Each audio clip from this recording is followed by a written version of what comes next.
Environmental and Indigenous activists are outside the Federal Courts of Appeal in Vancouver, where arguments are being made in a petition to overturn the government's approval of the Trans Mountain Pipeline expansion.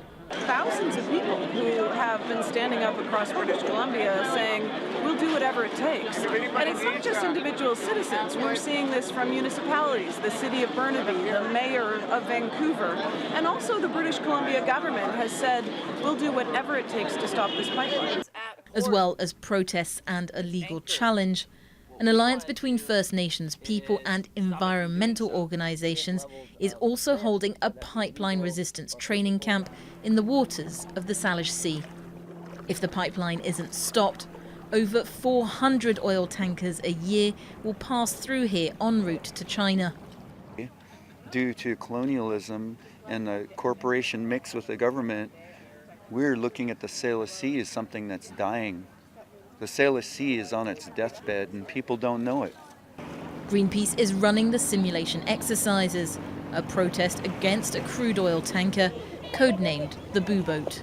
As well as blocking the tanker, the activists in training need to get their anti-pipeline message across to the media.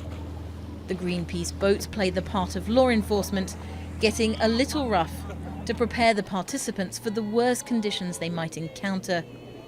The Mosquito Fleet is willing to stand in front, or as the case may be, float in front of these tankers and say, no, you have taken enough, you've put enough tankers on these waters, you put us at enough risk, and we are willing to draw a line and say this is not acceptable.